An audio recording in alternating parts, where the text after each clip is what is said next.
আসসালামু আলাইকুম। আমরা এইচএসসি বায়োলজি সেকেন্ড পেপার সেটার হাইডার প্রথম অংশ বা প্রথম ক্লাস আমরা এর আগে করছি। আজকে হচ্ছে দ্বিতীয় ক্লাস। দ্বিতীয় ক্লাসে যে জিনিসটা আমরা আলোচনা করব সেটা হচ্ছে হাইডার হচ্ছে যে দুইটা স্তর বা হাইডার কয় স্তর বিশিষ্ট প্রাণী সেটা নিয়ে। হাইডার দুই স্তর বিশিষ্ট প্রাণী আমরা আগেই জানি। তা হাইডার দুইটা স্তর, এই যে হাইডার হচ্ছে দুই স্তর বিশিষ্ট প্রাণী। কয়টা স্তর? দুইটা স্তর। হাইডার স্তর হচ্ছে দুইটা।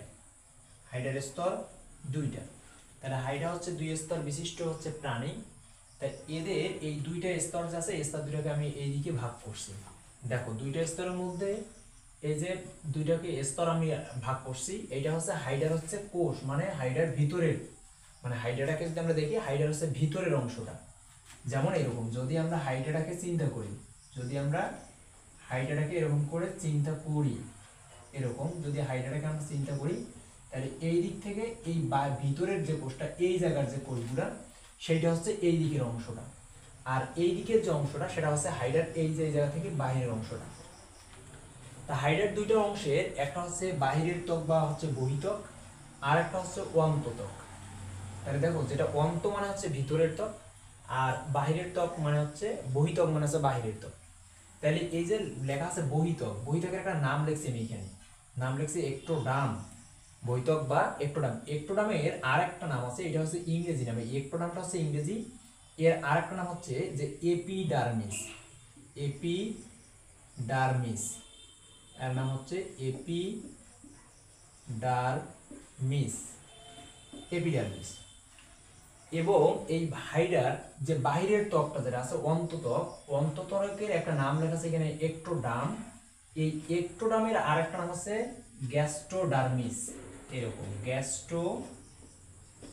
গ্যাস্ট্রোডার্মিস। গ্যাস্ট্রোডার্মিস।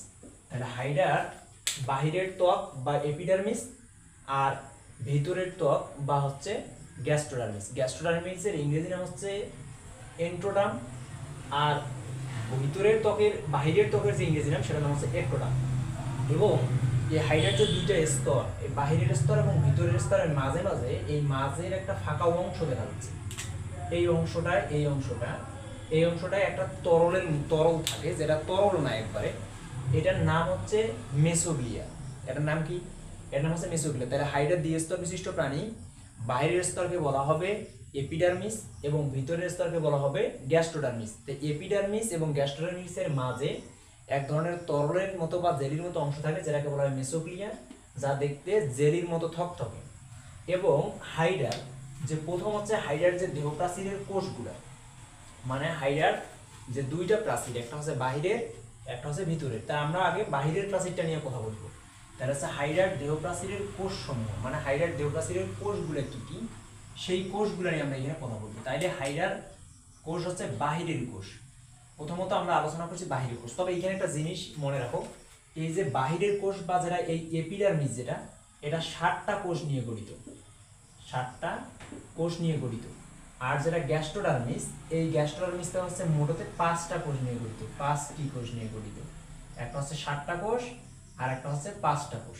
এই দুটো মুখস্থ রাখো। তাই হচ্ছে বাহিরের স্তর হাইডার হচ্ছে 60টা কোষ নিয়ে গঠিত, আর হাইডার যেটা হচ্ছে ভিতরের স্তর সেটা হচ্ছে 5টা কোষ নিয়ে গঠিত। এই 60টা কোষের আমরা প্রথমত এই 60টা কোষের আগে গঠন দেখব, তারপর এখানে যে ভিতরের জিনিসগুলো আছে তারপর আমরা 5টায় যাব।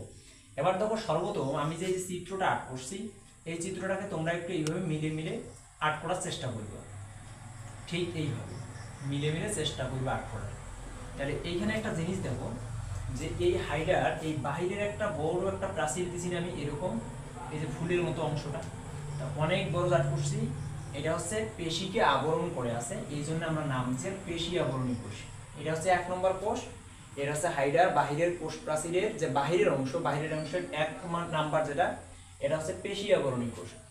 পেশি আবরণী কোষের একটা কাজ লিখি, এই পেশি আবরণী কোষ, পেশি আবরণী, এই পেশি আবরণী কোষের কাজ হচ্ছে এরা হচ্ছে পুরো কোষটাকে ঢেকে রাখা বা আবৃত করে রাখা। তাহলে কোষকে কি করে রাখছে? কোষকে আবৃত করে রাখছে, আবৃত করে রাখছে। তাহলে কোষকে কি করে? কোষকে হচ্ছে আবৃত করে। 2 নম্বর দেখো, এই কোষটার এখানে আরেকটা জিনিস দেখো, এর ভিতরের দিকে এই যে সরু সরু সুতাগুলো দেখছি না, এই সুতাগুলোর নাম হচ্ছে তন্তু। এই সুতাগুলোর নাম হচ্ছে তন্তু। তাই এই তন্তুগুলোকে কি তন্তু বলা হয়? এটা হচ্ছে তন্তু। এই তন্তুগুলোকে বলা হয়, এই তন্তুগুলো সংকোচন প্রসারণ করতে পারে এবং চলাচল করতে পারে। এই কারণে এই সুতাগুলোকে বা এই তন্তুগুলোকে বলা হয় মায়োনিম তন্তু। মায়োনিম। আচ্ছা, মায়োনিম তন্তু। তাহলে মায়োনিম তন্তুর কাজ কি? মায়োনিম তন্তুর কাজ হচ্ছে সংকোচন এবং প্রসারণ করা। সংকোচন ও প্রসারণ করা। তাহলে মায়োনিম টিস্যুর কাজ হচ্ছে সংকোচন এবং প্রসারণ করা।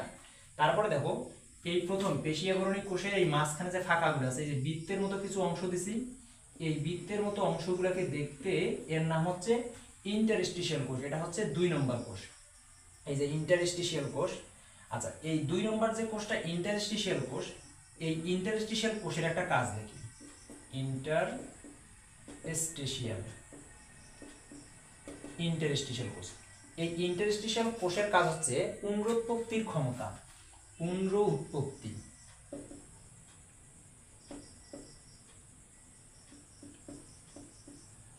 আচ্ছা, পুনরুৎপত্তি ক্ষমতা, এটা একটা জিনিস বুঝো। পুনরুৎপত্তি ক্ষমতাটা কি জিনিস? পুনরুৎপত্তি ক্ষমতা হচ্ছে এরকম যে কোনো পুনরুৎপত্তির ক্ষমতা যেটা, সেটা হচ্ছে কোনো একটা অংশকে, হাইডার যদি কোনো একটা অংশ ক্ষতিগ্রস্ত হয়, সেটা পূর্বের মতো মানে আগের অবস্থানে ফিরে যায়। এই আগের অবস্থানে ফিরে পাওয়ার মতো যে কোষটা বা যে ধরনের কোষ কাজ করে, সেই কোষটাকে বলা হয় ইন্টারস্টিশিয়াল কোষ। ইন্টারস্টিশিয়াল কোষ হচ্ছে হাইডার ক্ষতিগ্রস্ত অঙ্গকে পুনরায় তৈরি করে। যেমন হাইডার একটা যদি হাত কাটা যায়, তাহলে হাইডার ওই হাতটা পূরণ হয়। এই পূরণ হওয়ার যে সিস্টেম বা যে কোষের কারণে পূরণ হয়, সেটাকে বলা হয় ইন্টারস্টিশিয়াল কোষ। 3 নম্বরে দেখো, পরবর্তীতে এই যে এটা কিন্তু সব জায়গায় আছে, এই যে এই মায়োনিন তন্তু সব জায়গায় আছে, তবে এই মাঝখানে দেখো একটা লম্বা আকৃতির কোষ করছি। এই লম্বা আকৃতির কোষটাকে বলা হবে সংবেদী কোষ। তাহলে 3 নম্বর কোষটার নাম কি হলো? এটা হচ্ছে 3 নম্বর কোষ। এই 3 নম্বর কোষটার নাম হচ্ছে সংবেদী কোষ। সংবেদী। আচ্ছা, সংবেদী কোষের কাজ কি? সংবেদী কোষের কাজ হচ্ছে উদ্দীপনা গ্রহণ করা। সংবেদী কোষের কাজ কি? উদ্দীপনা গ্রহণ করা। তাহলে সংবেদী কোষের কাজ হচ্ছে উদ্দীপনা গ্রহণ করা। তাই আমরা কোষ পাইলাম হচ্ছে 3টা। তাহলে দেখো 3টা পাইছি। এবার এই যে সংবেদী কোষের মাঝে এই যে একটা কাপের মতো অংশ দেখতেছি না, এই যে কাপের মতো অংশ, আবার এটাকে মাঝখানে আবার এইরকম সরু সুতার মতো অংশ পেঁচানো দেখতেছি। তো এই কোষটাকে বলা হবে নিডোসাইট কোষ। এই কোষটাকে বলা হবে নিডোসাইট কোষ। আচ্ছা, নিডোসাইট কোষের কাজ কি? নিডোসাইট কোষে যে এক ধরনের তরল থাকে বা বিষ থাকে, এই নিডোসাইট কোষে কি থাকে? নিডোসাইট। আচ্ছা, নিডোসাইট কোষে হচ্ছে বিষ থাকে, বিষ। এই বিষগুলো কিরকম? এই বিষটার নাম হচ্ছে হিপনোটক্সিন। এই হিপনোটক্সিন নিয়ে আমরা পরবর্তীতে এই নিডোসাইট কোষ নিয়ে আলাদাভাবে দেখব। যারা হিপনোটক্সিন নামক এক ধরনের বিষ থাকে, এই বিষটা হচ্ছে 4 ধরনের উপাদান নিয়ে গঠিত। এই বিষটাকে প্রোটিন এবং ফেননের সমন্বয়ে গঠিত। এটা আমরা পরবর্তীতে দেখব। তার মানে এই নিডোসাইট কোষের কাজ হচ্ছে এই বিষটা, নিডোসাইট কোষে যে বিষটা থাকে, সেই বিষটা কোনো প্রাণী বা কোনো হচ্ছে খাদ্যের শরীরে যদি ভিতরে প্রবেশ করায়, তাহলে সে বিষটা ওই প্রাণীটার ভিতরে প্রবেশ করে ওই প্রাণীটাকে মেরে ফেলে বা অবশ করে, তখন হাইড্রাইটা খাদ্য হিসেবে গ্রহণ করে। পরবর্তীতে দেখো, নিচে এই যে একটা লম্বা আকৃতির কোষ দিছি, কিন্তু হচ্ছে মাঝখানে দিছি, মানে মাঝের যে ফাঁকা স্তর, এদিকে আর একটা তো স্তর আছে, ভিতরের স্তর, এটা বাহিরের স্তর। এই মাঝে যে একটা কোষ দিছি, এই কোষটার নাম হচ্ছে স্নায়ু কোষ। এই কোষটার নাম স্নায়ু কোষ। আচ্ছা, স্নায়ু কোষ কি করে? এইখানে দেখি। স্নায়ু কোষের কাজ হচ্ছে, এই স্নায়ু কোষের কাজ হচ্ছে যে এই সংবেদী কোষ যেটা আছে, সংবেদী কোষ যে উদ্দীপনাটা গ্রহণ করে, সেটা হচ্ছে পুরো শরীরে প্রেরণ করা। তাহলে হচ্ছে সংবেদী কোষের কাজ কি? যে উদ্দীপনাটা গ্রহণ করে হচ্ছে সংবেদী কোষ, স্নায়ু কোষ সে উদ্দীপনাটাকে পুরো শরীরে গ্রহণ করে বা পুরো শরীরে ছড়িয়ে দেয়। এবং এরপরে দেখো এখানে কয় নম্বর কোষ গেল? এটা হচ্ছে 4 নম্বর কোষ, এটা হচ্ছে 5 নম্বর কোষ, এটা হচ্ছে 6 নম্বর কোষ। এই কোষের নাম হচ্ছে গ্রন্থি কোষ। আচ্ছা, গ্রন্থি কোষ কোথায় অবস্থান করে? গ্রন্থি কোষ এগুলার ফাঁকে ফাঁকে অবস্থান করে, এই যে এগুলার ফাঁকে ফাঁকে। আচ্ছা, গ্রন্থি কোষের কাজ কি? গ্রন্থি কোষের কাজ হচ্ছে 2টা। এরা হচ্ছে যে তরল পদার্থ ক্ষরণ করে। এই গ্রন্থি কোষের কাজ কি? এরা হচ্ছে তরল পদার্থ ক্ষরণ করে। তরল পদার্থ ক্ষরণ করে। আর একটা এদের কাজ হচ্ছে এরা হচ্ছে বুদবুদ তৈরি করে। এরা কি করে? বুদবুদ তৈরি করে। তাহলে হচ্ছে এই গ্রন্থি কোষ দুইটা কাজ করে, একটা স্তর পদার্থ ক্ষরণ করে, আর এই তরল পদার্থটা হচ্ছে পিচ্ছিল জাতীয় বা মিউসিলেজ পূর্ণ এই পদার্থটা ক্ষরণ করে এবং বুদবুদ তৈরি করে। এবং সর্বশেষ এই 7 নম্বর হচ্ছে জনন কোষ। জনন কোষের কাজ কি? জনন কোষের কাজ হচ্ছে দুইটা। জনন কোষের কাজ দুইটা। জনন কোষের কাজ কি? এক, শুক্রাণু এবং ডিম্বাণু তৈরি করা। এক, শুক্রাণু, আর দুই হচ্ছে ডিম্বাণু। শুক্রাণু এবং ডিম্বাণু তৈরি করা। তাহলে জনন কোষের কাজ হচ্ছে শুক্রাণু এবং ডিম্বাণু তৈরি করা। তাহলে পুরাটাই একবার দেখি নাও যে হাইড্রা দ্বিস্তর বিশিষ্ট প্রাণী। একটা হচ্ছে এপিডার্মিস এবং গ্যাস্ট্রোডার্মিস। এপিডার্মিসের মাঝে এক ধরনের কোষ থাকে, একে কোষের মতো অংশ থাকে যেটাকে বলা হয় মেসোগ্লিয়া। মেসোগ্লিয়া হচ্ছে থকথকে জেলির মতো। এবং হাইডার এপিডার্মিসের আরেকটা নাম হচ্ছে এক্টোডার্ম। এবং হাইডার যে এন্ট্রোডার্ম বা বাহিরের ভিতরের স্তর বা হচ্ছে গ্যাস্ট্রোডার্মিস, গ্যাস্ট্রোডার্মিসের আরেকটা নাম হচ্ছে এন্ট্রোডার্ম। এই এন্ডোডার্ম এবং এক্টোডার্মের মাঝে এক ধরনের তরল থাকে যেটাকে বলা হয় মেসোগ্লিয়া, যা থকথকে জেলির মতো। এবং হাইডার এই বাহিরের কোষটা হচ্ছে 7টা কোষ নিয়ে গঠিত, বাহিরের প্রাচীরটা। এবং হাইডার ভিতরের প্রাচীরটা হচ্ছে মাত্র 5টা কোষ নিয়ে গঠিত।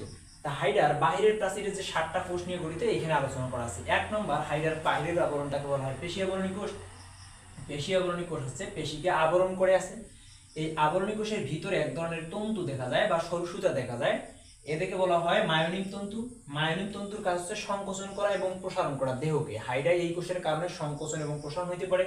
এবং এই 2 নম্বর কোষটার নাম হচ্ছে ইন্টারস্টিশিয়াল কোষ। ইন্টারস্টিশিয়াল কোষের কাজ হচ্ছে যে এরা হচ্ছে যে ক্ষতিগ্রস্ত অঙ্গকে পূর্বের মতো তৈরি করে। 3 নম্বর হচ্ছে সংবেদী কোষ। সংবেদী কোষের কাজ হচ্ছে যে সংবেদনা উদ্দীপনা গ্রহণ করা, যে কোনো ধরনের উদ্দীপনা, যেমন হচ্ছে ঘ্রাণ উদ্দীপনা, মানে হচ্ছে খাদ্যের যখন খিদে লাগে খিদের উদ্দীপনা, এই ধরনের যতগুলো উদ্দীপনা গ্রহণ করা আছে সংবেদী কোষ। নিউরোসাইট কোষ হচ্ছে এক ধরনের বিষ। নিউরোসাইট এক ধরনের ব্যাটারি। নিউরোসাইট থাকে হচ্ছে কোষিকা এক ধরনের ব্যাটারি নির্গমন থাকে। এইটার হচ্ছে এই নিউরোসাইট কোষটা এক ধরনের বিষ সংরক্ষণ করে। এই বিষটার নাম হচ্ছে হিপনোটক্সিন। এরা প্রোটিন এবং ফেনলের সমন্বয়ে গঠিত। পরেরটা কোষ হচ্ছে স্নায়ু কোষ। স্নায়ু কোষের কাজ হচ্ছে যে সংবেদী কোষ যে উদ্দীপনা গ্রহণ করে সেটাকে পুরো শরীরে প্রেরণ করা। এবং গ্রন্থি কোষ হচ্ছে 2 ধরনের কাজ করে। একটা হচ্ছে তরল ক্ষরণ করে যা মিউসিলেজ পূর্ণ এবং পিচ্ছিল জাতীয়, এবং এরা হচ্ছে বুদবুদ তৈরি করে। বুদবুদ তৈরি করার মাধ্যম দিয়ে এরা চলাচলে সাহায্য করে।